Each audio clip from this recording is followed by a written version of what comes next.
Thank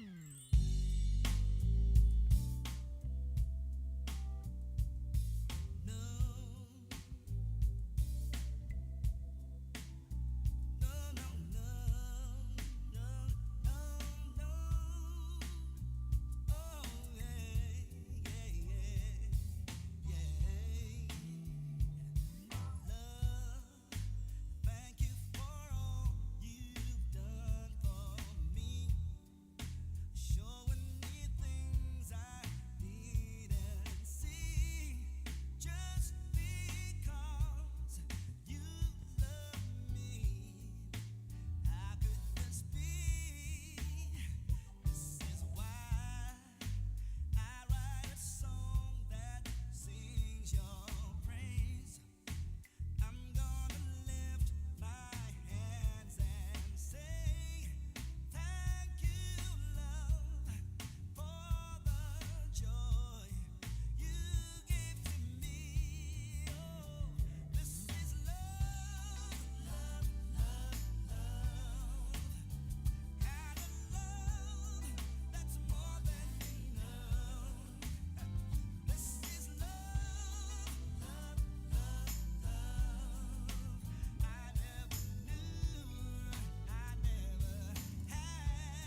I would like to start by expressing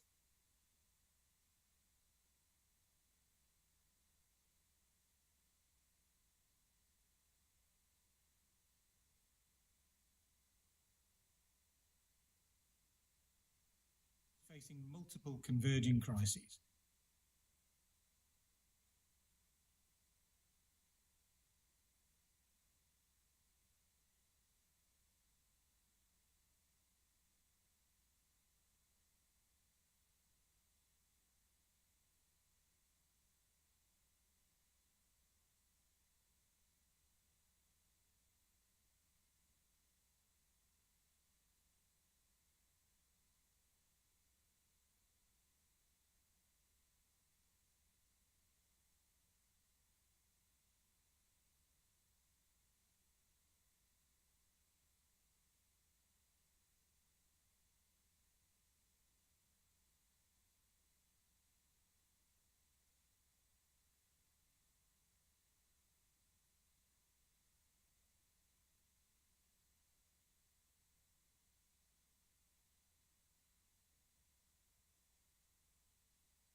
Good afternoon, ladies and gentlemen. It's a great pleasure to welcome you here today to the Climate Action Implementation Africa official launch. My name is Ridumetse Molotsane. I'm the Program Manager for Climate and Energy at the National Business Initiative, and it's a great privilege and a pleasure to be with you here today. And I think have that rare opportunity of being truly excited to hear more about this program and the work that's being undertaken by the different stakeholders that are here with us today. Firstly, I would like to, acknowledge the presence of the Honourable Mayor of the City of Johannesburg, Dr. Palatsi, and just to welcome you to this wonderful occasion. Thank you very much for joining us.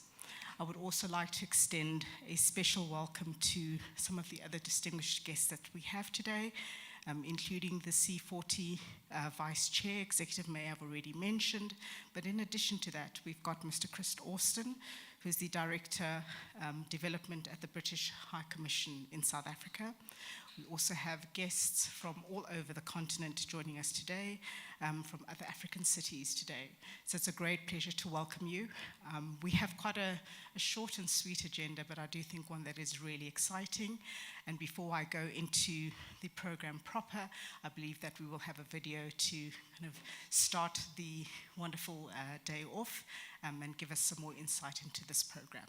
So I'm going to allow that to take place first, and then I will come through and let you know a little bit more about some of the other speakers that will be joining us today and exactly what we will be expecting to hear throughout the course of this session. I hear people say, your future's bright. But after this past year, I wonder if that's still true. When I see the news, sometimes I'm overwhelmed. What's going to happen to my family, to our planet, to the animals, to my friends, to me? Make no mistake, we are in the midst of the fight for our lives, for our planet, our people, and our shared future. Around the world, we are grappling with an unprecedented pandemic, confronting fires on our hillsides, floods in our streets, and entrenched systemic inequality. A global crisis of this magnitude, one that transcends borders, politics, and ideology, requires nothing less than bold, united, global action to meet the urgency of this moment. Mayors of the world's greatest cities know that our communities and residents are already feeling the effects of the climate emergency firsthand. They know we cannot wait this crisis out, so instead, they have raised their ambition by committing to cut their city's fair share of emissions in half by 2030 and are already taking bold steps to make this happen. Mayors are delivering on a shared vision for a green and just recovery from the COVID pandemic that puts equity and inclusivity at the heart of our decision-making, prioritizes investing in crucial public services, creating good green jobs, supporting essential workers, ensuring access to healthy and sustainable food, and giving public spaces back to people and nature. Mayors know that cities can't do this alone, which is why they are working collaboratively with young people, labor leaders, heads of state, businesses, investors, and citizens. If we all work together, we are not only capable of leading us out of the climate crisis, we will build a world where everyone is included and everyone is safe, where we can look our kids in the eye and tell them that their future is indeed bright. The actions we take this decade, starting today, will determine the future of humanity and all life on our planet. Together, We can. We must.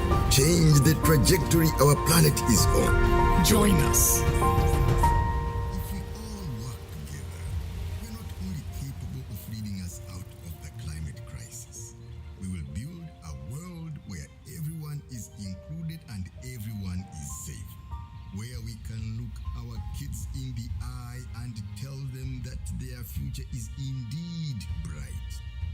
The actions we take this decade, starting today, will determine the future of humanity and all life on our planet. Together, We can. We must. change the trajectory our planet is on. Join us.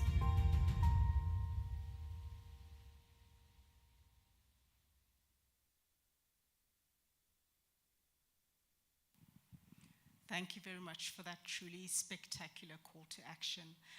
I like how it's calling on everybody to take some level of responsibility in their individual jurisdiction, and I like how it's calling for people to work together, because that is what is required to be able to achieve the transition that we need to be able to lead at the scale and at this sense of urgency that we need to achieve this transition. Climate change is something that is upon us, and I think the arguments that we used to have about whether climate change is real or not are long forgotten. And I think even more than before, the opportunity now is about how do we use this response to the climate challenge to shape the cities of the future and to create those centers of urban prosperity, inclusivity, and economic development, as was referenced in the video. I think the work that's taking place at the city level is work that is indeed crucial. It's at the heart of where people are located and at the heart of where our economies are sitting. And therefore, seeing the level of leadership that is being taken by the cities is truly heartening and speaks to an ambition that we can achieve if we all take our responsible jurisdiction and make sure that we're able to act in the particular space that we occupy. So I think this is a great kind of segue into introducing and speaking a little bit more about the C40 Climate Leadership Group.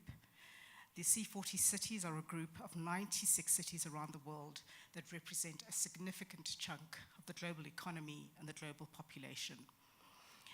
And the C40 message is really focused on how do we bring about the change that's needed to fight climate change, but also to adapt to the increasingly apparent impacts of climate change, driving both climate action as well as the other key levers that are required to actually entrench this transition. So cities that are members of the C40 group have been developing climate action plans. So this is, I think, a strategic and cohesive approach at a city level towards responding to climate change. And it is in these caps that is embedded, I think, the level of action and leadership that is required from the cities. And that's why it's such an important component of really how cities are able to prioritize the key actions that are required to transition, but also have the sort of planning instruments that can bring about a whole range of stakeholders that's needed to make this transition happen. So the Climate Action Implementation Programme in particular is one that is funded by the UK government and really responds to the challenge that is embedded within these caps. So it's about how do we accelerate climate action within the cities, focusing both on how we integrate climate action and implementation, as well as making sure that we have the resources in place to achieve the level of action that's required. So in terms of the agenda that we have for today, we will be hearing from the Honourable Mayor of the City of Johannesburg, Dr. Palazzi, on the climate situation and some of these key needs that we see that are evolving within African cities in particular. And then we will also have some few inspiring words, I'm sure, from the Development Director of the British High Commission. So I'm going to start off by calling on Mark Watts, who is going to give us an introduction to the C40. And just in terms of giving you a sense of who Mark is the Executive Director at C40. So really his role is about ensuring that the C40 focuses on science-based climate action, but also mobilizes the level of political leadership for climate action and climate justice.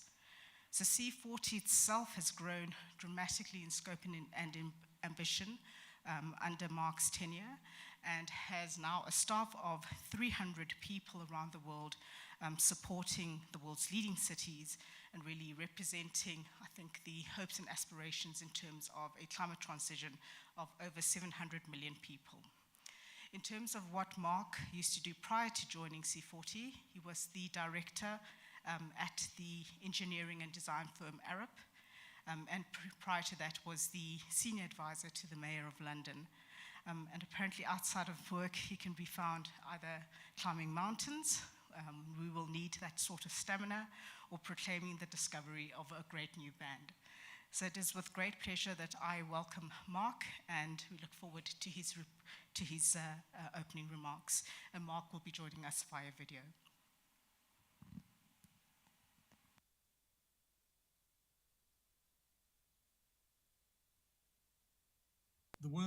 The world is facing multiple converging crises, and the action we take now will determine the future of our communities, our cities, and indeed the ecosystems upon which all human life depends. Climate breakdown, obviously, but also now coupled with the cost of living crisis, along with the ongoing impacts of a global pandemic, require an unprecedented and coordinated response. C40 mayors are a powerful force for global leadership, especially when working with allies, which is why I'm so delighted to celebrate the launch of this new funding from the UK government that will enable us to put plans into action and deliver cleaner cities, create new economic opportunities for residents, and improve cities' ability to deal with the impacts of the climate crisis. Partnering with the UK government to deliver this new programme will provide invaluable support to 15 C40 member cities in the Global South to help them map out the road to a green and a just recovery. The Climate Action Implementation Programme in Africa, Latin America and Southeast Asia will support this cohort of cities to deliver their climate action plans that set out how they will reduce their greenhouse gas emissions according to their 1.5 degree development pathways, helping to halve global emissions by 2030 and then to achieve carbon neutrality by 2050. This programme will support the implementation of 2 high-impact actions from each city's climate action plans, as well as supporting the mainstream of climate considerations throughout the city's systems, processes, policies, and, of course, spending. So I'm looking forward to following up this fruitful partnership with these C40 cities to implement their climate action plans, from low-carbon infrastructure projects to low-emission public transport systems, renewable energy generation, sustainable waste management, and new climate-smart building codes. Accelerating these projects will be vital to mitigate the impacts of global heating and help each city secure a better future for their nearly 54 million residents. I've no doubt that in a few short years, by 2025, this programme will have delivered real-world change and will inspire others to do the same.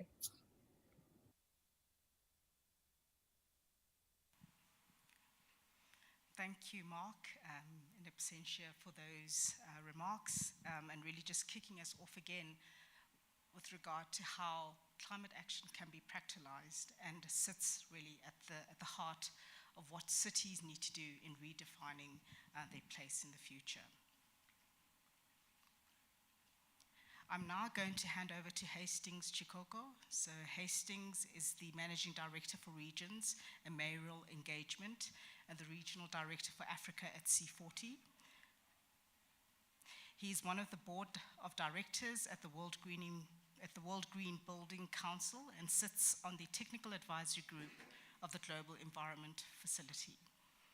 He is also a member of the Africa-Europe Strategic Task Force on Sustainable Energy and the Global Supervisory Council and Board of Wetlands International. He has served on the World Economic Forum's Global Future Council on Clean Air with a postgraduate degree in cities from the London School of Economics. His work with local government started at the City of Blantyre and later at the Ministry of Local Government in Malawi. So I'm very pleased to welcome Hastings to the session, and we look forward to hearing your message.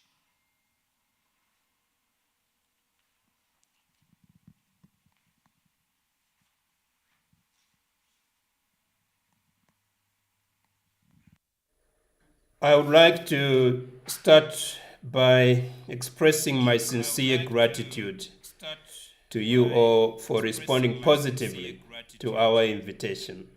I especially would like to thank our C40 Vice Chair and City of Johannesburg Executive Mayor, Councillor Paul Palazzi, the British High Commission Development Director, Chris Austin, the political leadership represented here, city officials who have graced this occasion from across the African continent, C40 colleagues, and all our partners and friends joining virtually from different parts of the world. I am Hastings Chikoko, the Managing Director of Regions and Mayoral Engagement, and Regional Director for Africa at C40 Cities. Let me be honest, I feel so sad that I'm not present in person during this exciting moment for C40 and all our member cities in Africa.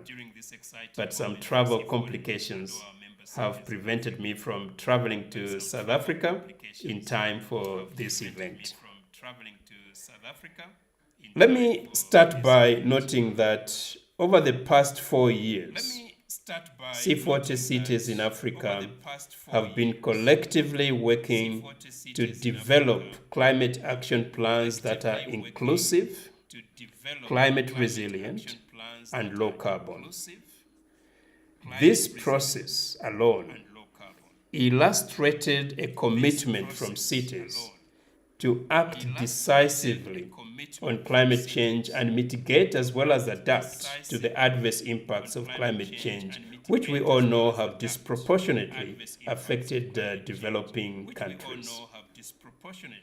The world has shifted into a climate emergency.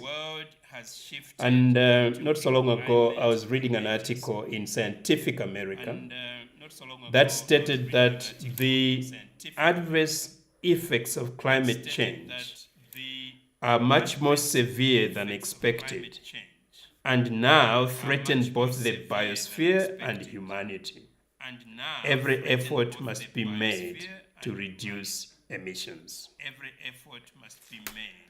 Our African cities are not immune to these impacts as we see excessive and unpredictable rainfall patterns, which often lead to flooding in our cities. We see excessive urban heat, which affects human health. We see frequent and intense droughts, which impact our water sources, among many other impacts. We are seeing these impacts in our cities, which are affecting city functions and service delivery. At the same time, and picture this, at the same time, cities are working to bounce back from the devastating impacts of COVID-19, which has had terrible social and economic impacts. COVID-19 has led to rising cost of living and deepening levels of poverty in Africa, but also in other places across the world. This, ladies and gentlemen and colleagues, is why the Climate Action Implementation Africa program is both timely and fit for purpose. Funded by the UK government, and we appreciate this support, this program is part of a broader urban climate action program that is covering Latin America, Southeast Asia, and Africa. The program aims to accelerate implementation by focusing on key levers that will integrate climate action into city plans, processes, and priorities. This program will lead to broader transformation across sectors, but will also work with cities to implement priority climate actions. This is a decade of action. We must focus on immediate actions now. I therefore thank the UK government for supporting this ambitious and much needed initiative. I would like to encourage all participating cities present here, as well as others in this room, to collaborate integrate, and take action together to minimize the impacts of climate change that all our cities are so vulnerable to.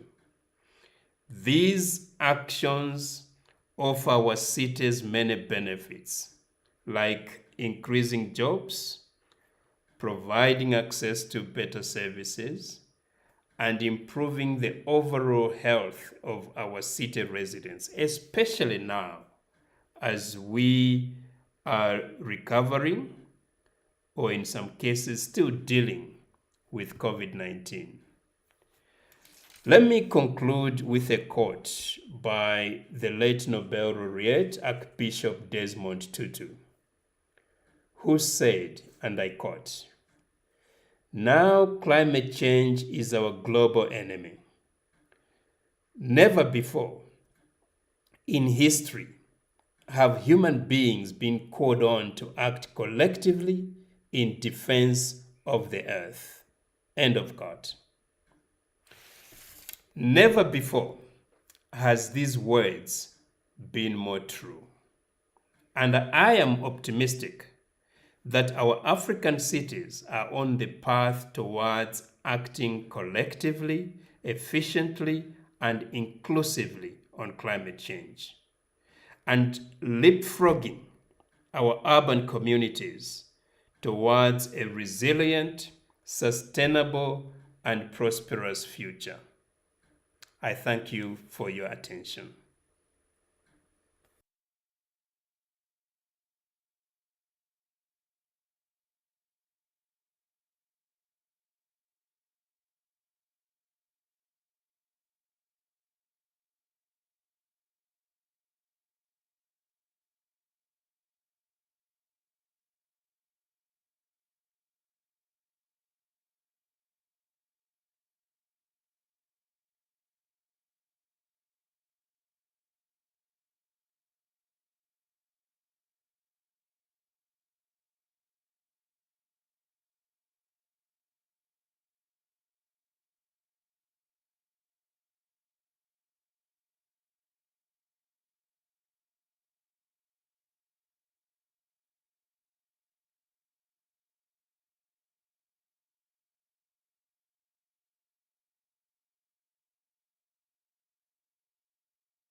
A year ago, the City of Johannesburg launched its inaugural Climate Action Plan, which reinforced our commitment to work towards addressing the causes and devastating impacts of climate change. The Climate Action Plan outlined the city's strategy to achieve net zero emissions and build a climate resilient city. Since the launch of the city's Climate Action Plan, we've noticed with concern the rapid increase of climate-related natural disasters in cities, towns, and villages across the African continent. And closer to home, we watched in shock as the province of KwaZulu-Natal, or KZN, and the city of eThekwini experienced one of the most devastating natural disasters recorded in South Africa in over a century. More than 400 people lost their lives as a result of the devastating flood event, which also destroyed more than 12,000 houses and forced an estimated 40,000 people from their homes. These extreme weather events signal the need for urgent climate action now more than ever. This is especially true in other African cities, or our African cities as a whole, where the impacts of climate change are most likely to impact the hardest, most vulnerable in our society. Climate change is described as the ultimate threat multiplier because changes to the natural environment will put pressure on the already fragile social, economic, and political systems in our cities. The COVID-19 pandemic has exposed deep inequalities in our cities, and climate change will only make things worse if we don't act with urgency.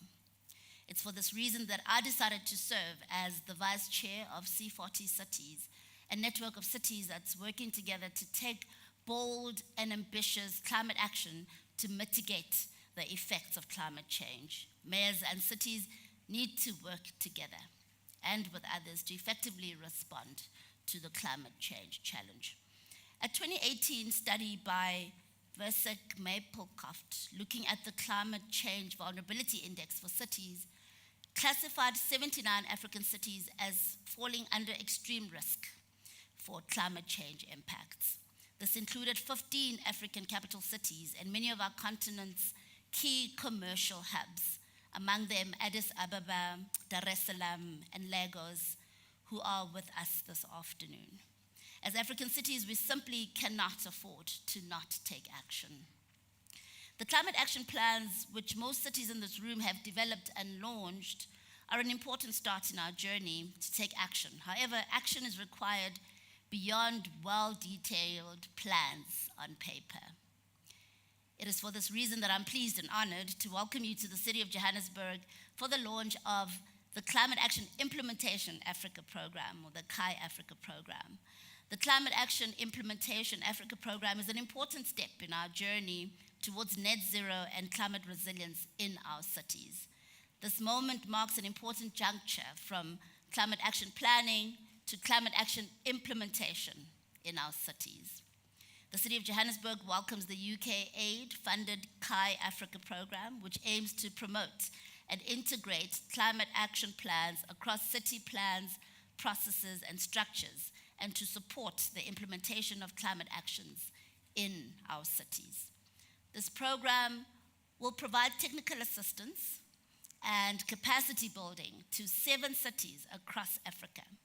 The beneficiary cities are Johannesburg, Accra, Addis Ababa, Dar es Salaam, Lagos, Nairobi, including our neighbor, the city of Tshwane.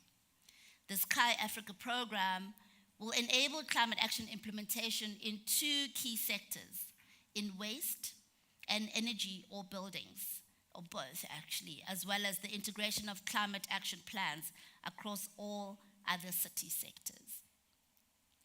The sector approach is welcomed by all beneficiary cities, as most of our cities not only grapple with the impacts of climate change, but also with issues concerning service delivery around energy and waste. As we speak, somewhere in the city, there's a neighborhood with no power due to the ongoing national power load shedding. The Climate Action Implementation Africa Program is an important milestone in ensuring that climate action is integrated with the city's service delivery priorities in order to ensure cleaner, safer, and more just cities in our region. The topic of clean energy is one that's very close to my heart. The city of Johannesburg recently hosted a 2-day energy indaba that was successful in bringing stakeholders from various sectors and industries to come help the city in identifying the best options for a sustainable energy mix in the city. This is just one of the many first steps which the city is taking as part of its climate implementation journey, and we welcome further assistance through this program. The city is also making strides to build and strengthen climate change awareness to ensure that our city residents, including the private sector, civil society, and especially our youth, are on this journey with us. With this and other programs, we aim to reach out to wider communities to increase climate awareness and climate action. Lastly, as African cities, we need to work together to build climate-resilient cities by finding climate-proof solutions that are tailored to our specific African challenges. We look forward to working collaboratively with C40 African cities, especially those that are in the room today, through this Kai Africa program and others, to share experiences, share knowledge, and actions to accelerate the much-needed actions to help transform our cities and ensure that our citizens are happy, they are healthy, and are safe. We're excited to be part of the Kai Africa program and look forward to working with C40 and to collaborate with Accra, Addis Ababa, Dar es Salaam, Lagos, Nairobi, including our neighbor, the city of Tshwane, in this program to work towards building climate-resilient urban futures for all. Thank you very much, and again, welcome to the city of Johannesburg.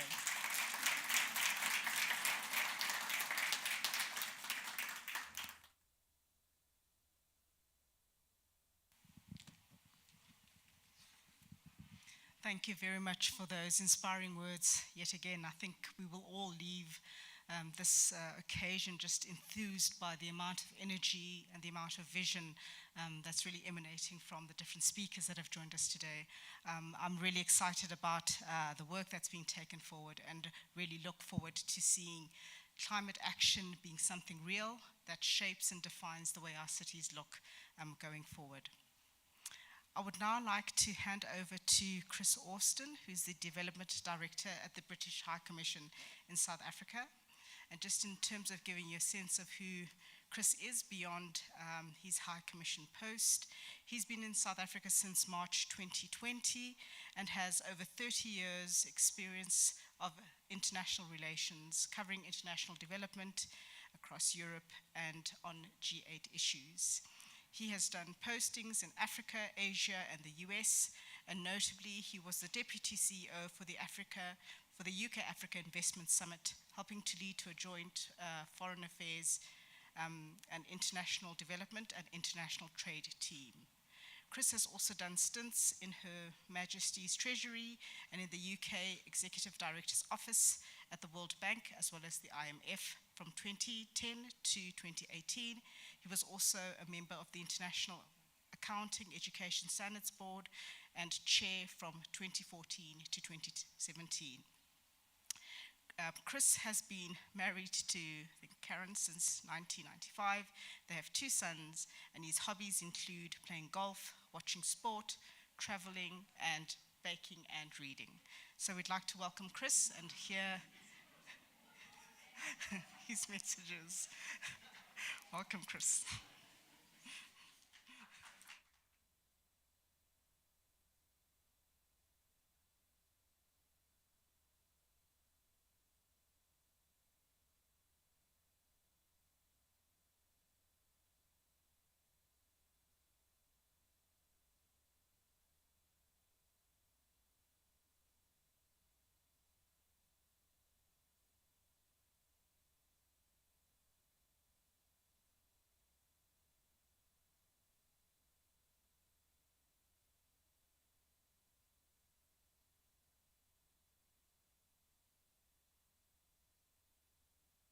There we go.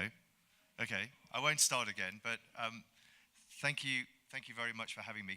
The other reason I mentioned Malawi is that's the first place I learned the phrase all protocols observed. So I'm going to go straight into my remarks, if I may. Dr. Palazzi, Mayor Palazzi, thank you very much for the welcome to Johannesburg. I'm here on behalf of the High Commissioner, my boss, Anthony Phillipson, And if he was here, he would like to point out that he was born in Johannesburg. And so he's delighted to be back in the country of his birth, although it's not the country of his nationality. The Austins have a branch in South Africa. We came not quite when the gold rush was on, but in about 110 years ago. I think mostly carpenters and beer drinkers rather than beer makers. But there are still some of them, some here. So I feel that this is a little bit of a second home.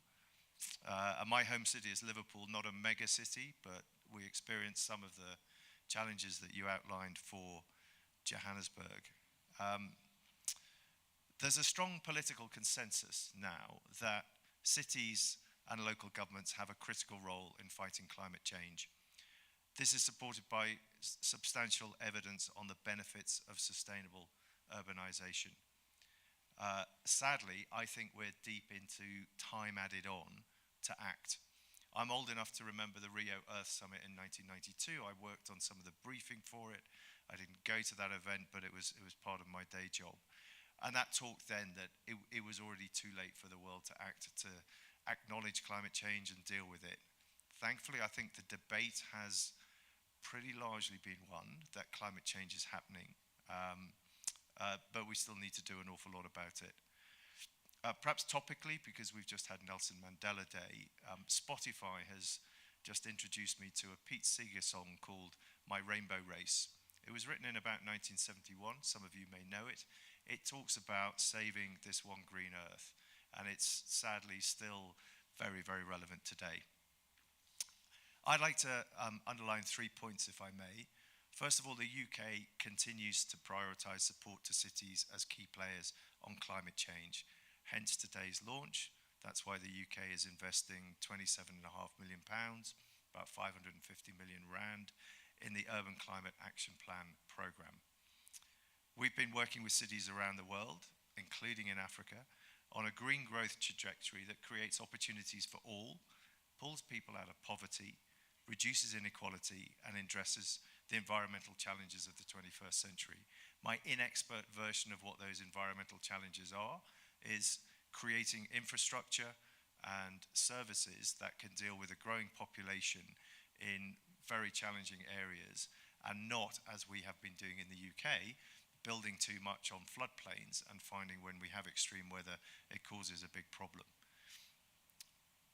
There are many good options now to enable communities in cities to adapt to climate risks and impacts. This demands a diversified approach to partnerships and to technical support. That's why the UK has been collaborating with national and local governments, with industry, with the third sector, all the players that the Mayor has just mentioned, because collectively they can build solutions that tackle climate change on all fronts. The second point I want to underline is that strong urban leadership is critical. It is represented in this room. We've just heard from Madam Mayor for Johannesburg.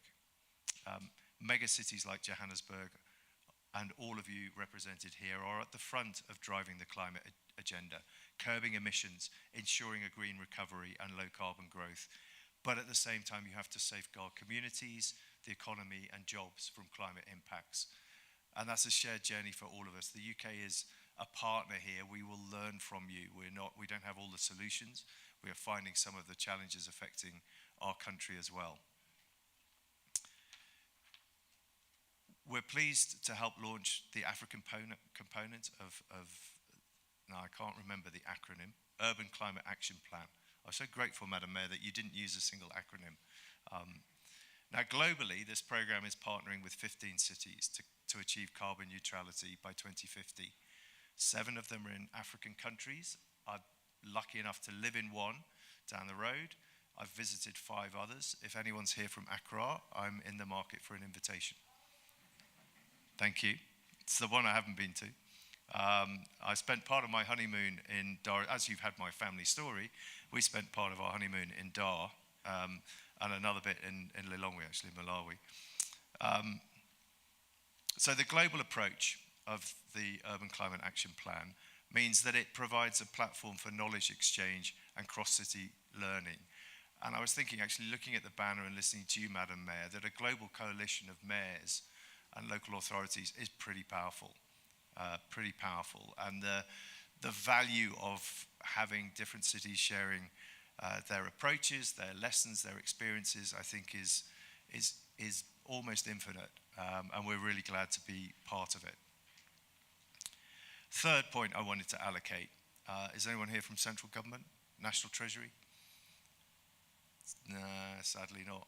It should always be a stakeholder in the room. We make this mistake in the UK. I worked in the Treasury, as you heard, for about 3 years, and I learnt then that we're generally a pariah in our own system, because the Treasury, the Finance Ministry are the people who generally say no, or they ask you to do stuff that's really hard, like account for what you've spent. Anyway, the third point, and it's a serious one, governments need to allocate resources to enable city authorities to ensure the sustainable infrastructure that's needed to build a greener economy. That's why under the Urban Climate Action Plan, we're also funding the Climate Finance Facility that supports low carbon infrastructure in Freetown, Cape Town, Accra. So tackling all of these challenges, excuse me, is a collective effort. We're really, really glad to be working with C40. They've been an invaluable partner for the UK on all of these objectives globally. C40's contribution to climate action planning in major cities is well recognized. That's helped urban leaders move from policy to implementation. I think you were talking earlier, and Hastings was talking about actions, not just words. So we're delighted that C40 will be also collaborating with us on the Urban Climate Action Plan in Africa. So thank you to them for their leadership. Madam Mayor, thank you for your leadership. Thank you to those of you from the other cities represented here and the other stakeholders. There's a lot to do. I'm confident that we will make progress.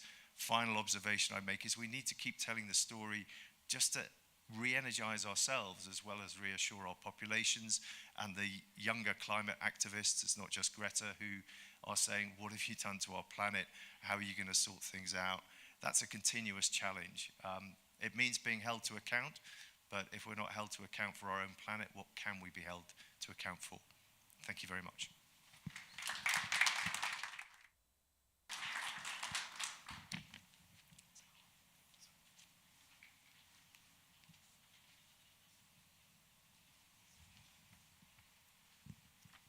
Thank you very much for those words, Chris.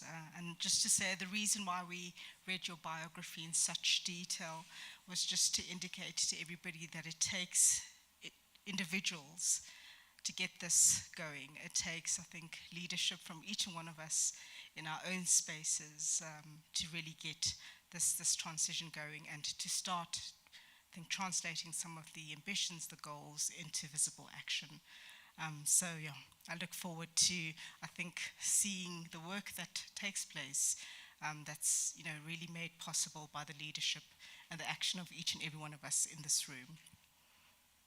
I'd now like to hand over to Zarina Muller, who is the Climate Action Implementation Africa, I think, head, and she'll be providing us an overview of the program. Welcome, Zarina.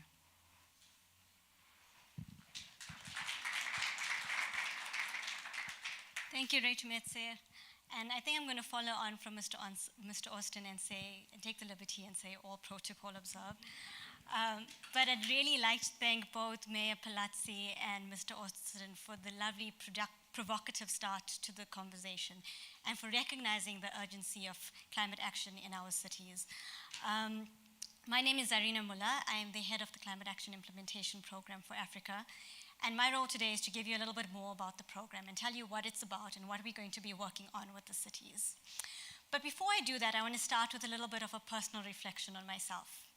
I started studying environmental science back in 2003. And at the time, all my family members said, why do you want to do this tree-hugging course? Why don't you do medicine? Why don't you do accounting? Fast forward 20 years down the line, and these same family members are saying, is my house going to be taken by sea level rise? And what can I do to address energy efficiency? And should I put solar panels on my roof? And so I'm hopeful that, I know it's 20 years, but I'm hopeful that we will see the change. And this is what this program is about, working with cities to interact and engage with everyone to take climate action. Next slide, please. So I'm going to go through the program, starting with, next slide, please. an overview of African cities, and our previous speakers spoke really well to this. African cities are booming, they're economic hubs, they're places that are vibrant, exciting, constantly changing, but African cities also face a lot of challenges. We have high population growth in migration from rural areas, and that results in growing informality in our cities. 60% of most people in African cities live in overcrowded or informal settlements.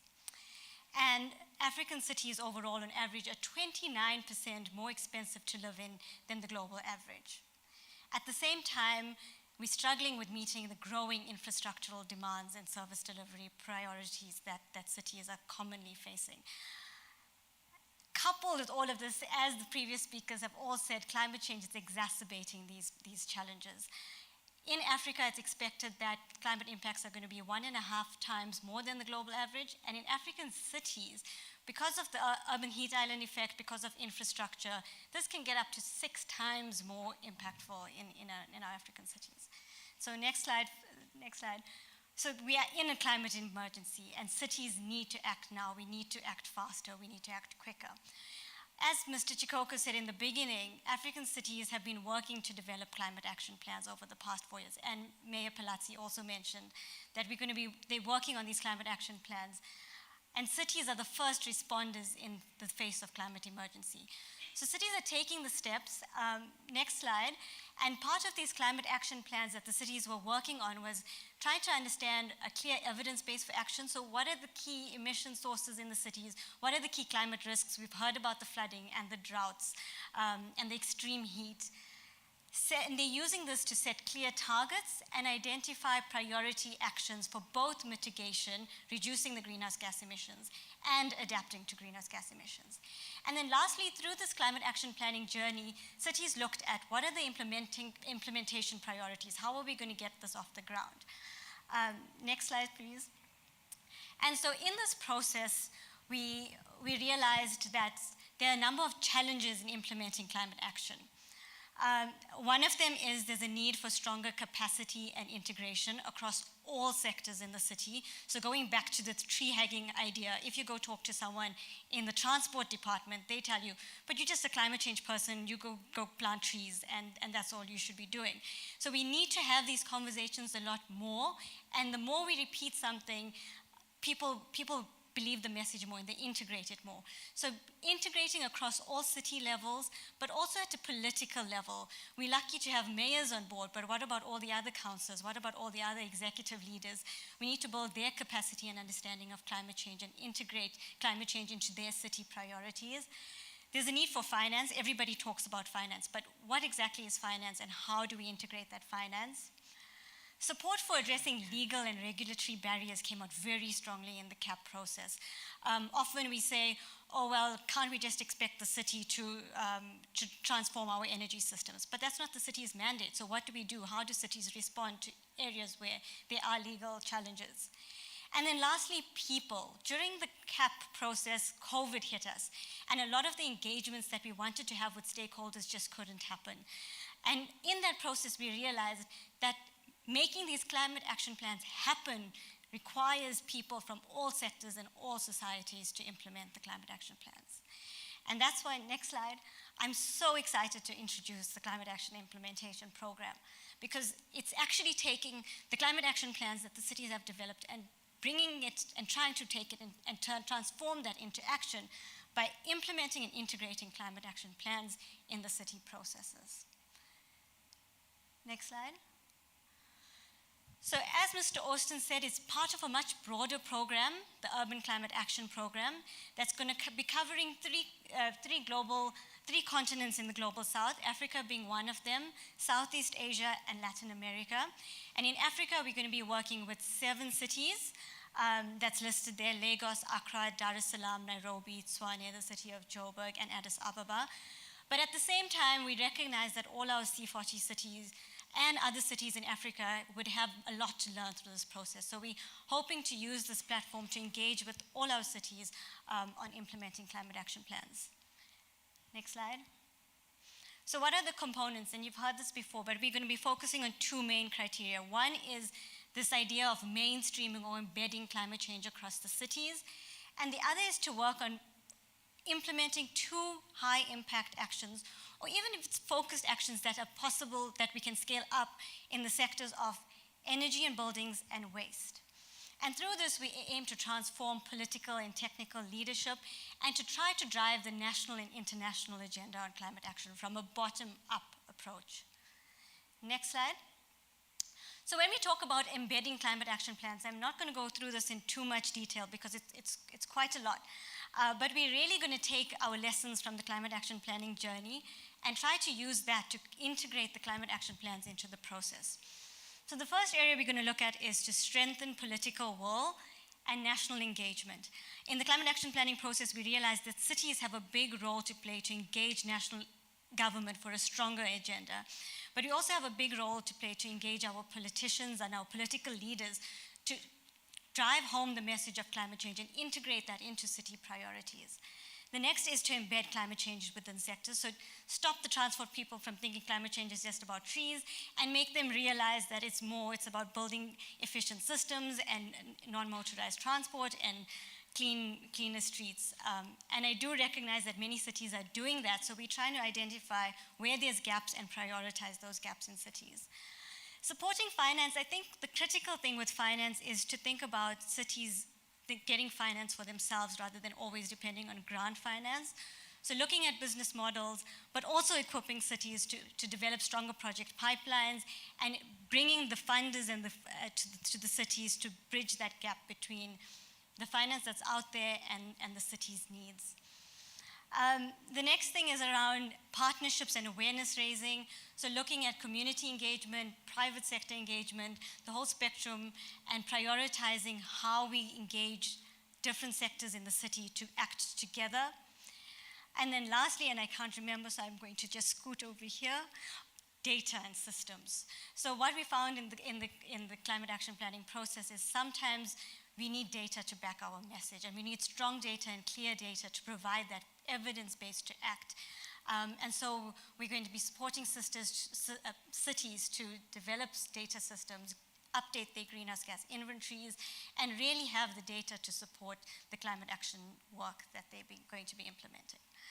And all of that to support an equitable and just transition. We need to make sure that whatever we do is inclusive and we think about the people and we actually have benefits across all parts of our society.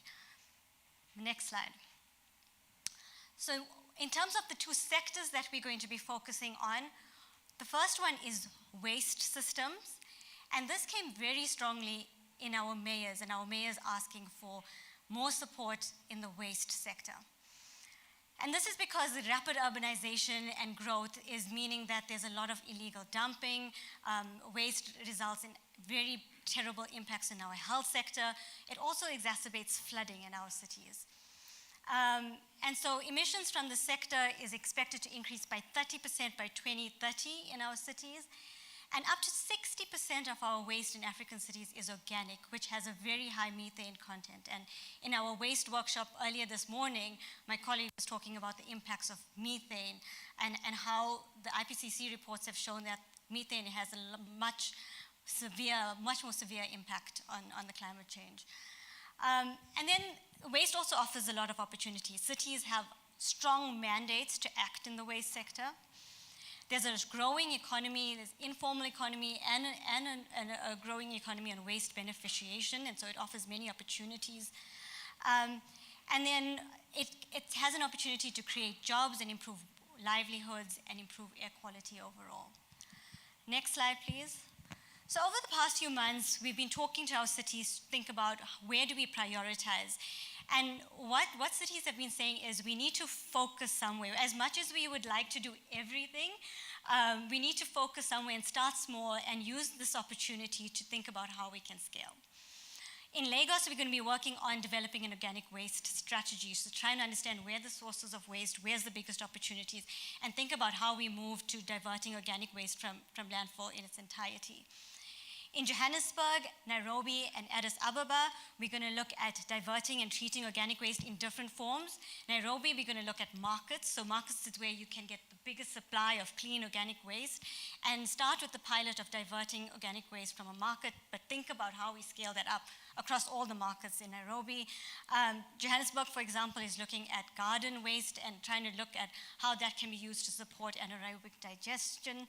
And Addis Ababa is looking at innovative treatment methodologies for organic waste. They're able to collect their waste, they're able to get their organic waste quite nicely, but they want to think about beyond composting, what can they do to treat their organic waste.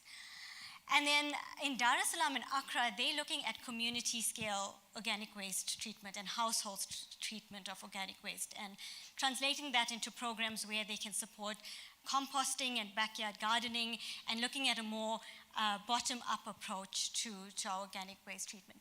And I think this is really nice because we have such different scales, and there's a lot of opportunities for the cities to learn from each other at different levels of the program. Next slide, please. Moving on to energy and the energy and building space. Energy and buildings, as you know, plays a big role in our emissions in our cities. And so they're quite a critical area for us to respond to, especially in the South African context. But even outside South Africa, there's a growing demand for energy and buildings and a need to address emissions from there. And then also because of this challenge with informal settlements, and often in these informal settlements, they don't have access to clean energy, that exacerbates health impacts in these sectors. And so there's an opportunity in the energy and building sector to create jobs, to lower costs of living, and to provide a clean environment. And this picture is a little bit, it's quite an interesting one. It's a study that was done looking at the coal-fired power stations in Mpumalanga.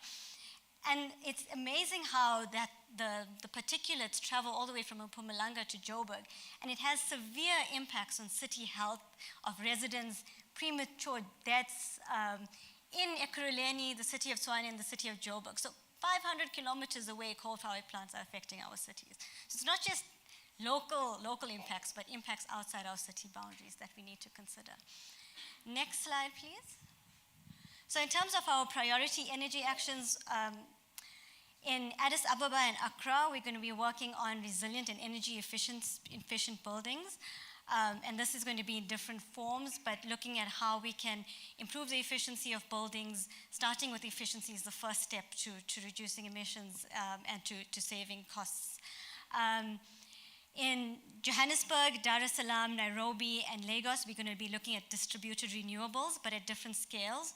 So the city of Joburg is looking at informal settlements and powering them up with renewable energy, and trying to think of a unique approach that doesn't result in solar panels being damaged, and ensuring that we are sustainable in the approach to action. Dar es Salaam is looking at a community level. So it will be waste and energy in a resilient community in a few communities. So we're trying to think of combining that. And then Lagos is looking at residents and small and medium enterprises, so medium and high income households, and working with them to transition to renewable energy. And then lastly, in the city of Tshwane, we're going to look at helping and supporting them with the large-scale procurement of renewable energy. So looking at the independent power producer program and how we can enable and create a framework for enabling them to procure energy from independent power producers. Next slide, please. So in terms of the delivery model, for those of you who are exposed to C40, one of our greatest strengths is placing a city advisor within each of our cities to work with the city team and collaborate on delivery of the action. And I'd like to thank all the city advisors that are here today that's going to be working really hard on this program. And I think that through that initiative, we work very closely with the city teams, and the whole aim of the program is for it to be city-owned and city-run. So we look forward to engaging with every one of you, and I'm so glad that there's so many of you from our other African cities that are going to be contributing to the delivery of this program. And then in addition to the city advisor, we're going to be offering technical assistance through our technical advisors for energy and buildings and waste, but also through consultant support where necessary. Then we're going to be establishing working groups, especially within the city's expert working groups to ensure cross-collaboration and drive that awareness of climate change within the cities. We're going to look at trying to provide support to unlock regulatory barriers or legislation barriers within these sectors and enable the mainstreaming. Finance is a big area of building capacity, not just with the climate change teams, but with the finance teams to understand climate finance, but also with the different sectors. So we want transport teams within the cities to be able to access finance that's available and be able to understand what's needed for that. And this will be supported with tools and systems to enable the implementation and track and monitor progress of the work. And then lastly, knowledge exchange. I think one of our biggest strengths is learning from each other and learning from other cities. And we're hoping to set up programs, regional academies, to ensure that we exchange and always continually learn and innovate from each other as we go along the process. Next slide. So this is just my concluding slide, and I want to end with this picture that's been going around for the launch the entire time. And just to say that in C40, we ran this competition where artists were asked to draw a picture of the future they want. And I think in Africa, we need to not envision complete extreme changes. We need to work with what we have and use our strengths and build on our strengths and transform our societies in a way that's African and inclusive and brings together all our peoples of society. So I think this picture is a good reflection of looking at African communities and how we can transform. And we need to really, this program is a small program. We're looking at key areas for implementation and mainstreaming, but we always have to remember the biggest picture, and we're hoping that this is the starting point for transitioning and moving forward towards accelerating implementation in our cities. Thank you.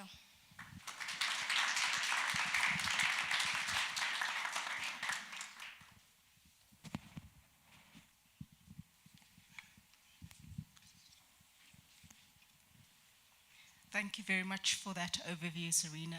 This sounds like a really exciting program, and so we look forward to how it's going to be rolled out. I think some really fantastic initiatives and the areas that you've highlighted in our own work through the MBI can definitely concur with what you're doing. So a big focus, I think, for the Johannesburg cities on the renewable energy space. There's a huge opportunity there that we need to be able to realize, and we need a whole range of actors, I think, across the landscape, from national government, but definitely from cities, as a key part of unlocking the renewable energy opportunities that we have. I'd now like to call on Stephen Otieno, who's going to be providing us with the vote of thanks and also closing the session. Welcome, Stephen. Thank you very much, Dr. Missy. Thank you, IT. Oops. I think there's an updated photo of that, but really, that was when I first joined C40, but really great. It's been 4 years.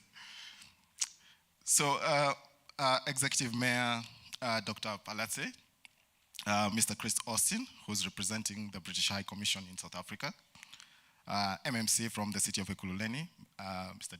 Duplessis, Executive Director, Environment and Infrastructure Services Department, Tian Elhels, and city officials from all the C40 cities joining us today here, fellow colleagues from C40, and all ladies and gentlemen, good afternoon. My task this evening is just to give a vote of thanks and thank all of those who have contributed to the planning and successful launch of this program this afternoon. And first, Madam Executive Mayor, thank you so much for taking time to grace this occasion. We know your commitment and to the climate agenda in African cities is inspirational. And I think we will continue to leverage on your political leadership to champion that cause. So thank you very much for that. We are also grateful to the city of Johannesburg for hosting us today and for the warm reception that we've received from Lebo and your team. Thank you very much for that. To the UK government, ably represented here today by Mr. Chris Austin, we are indeed grateful for your support to these 7 cities. This support comes at a time when all the governments and cities, as you know, are reeling from the effects of COVID pandemic, which has greatly strained their traditional revenue streams. And we are hopeful that with this support, perhaps more partners will come on board and support other key priority action areas that have been highlighted and prioritized through our climate action plans that have been developed by our cities. We also wish to thank all the city delegates gathered here and those joining us online, and thank them for their dedication and commitment to climate action in their respective cities. As an organization in C40, we'll continue to work closely with you throughout this 4-year journey. I also want to thank the C40 team here and also those who are online. I wish I could tell you to stand up for all the work that you've done, but I'll just proceed on. And the hard work you've put in towards this event. Our delegation here is led by Zachary Tofias, who is here with us. He's our director of the Food and Waste Program. And of course, our industries, Zarina Muller, who is our African head of the KAI program. So we salute you all and thank you so much for your leadership. To our service providers from the teleconferencing and IT team, RNM Media, thank you so much. To our caterers, transportation teams, as well as our hosts here at this historic venue, the Constitutional Hill. And for those who've not had an opportunity to tour around the place, I'm calling upon you to take a moment and just go and tour the place. And it's really, really inspirational. So we are hoping, and actually we're thanking you for playing such an important role in this event, and we hope that you'll continue this engagement in the future. Finally, a huge gratitude to our program director for today, Madam Rutemetsi. Thank you so much for a job well done. And with those few remarks, I want to hand over back to you and the media team for photo session and for closing the program. Thank you very much. And Madam Mayor, if you can just stay behind for a photo session with the team, we'll really appreciate it. Thank you very much.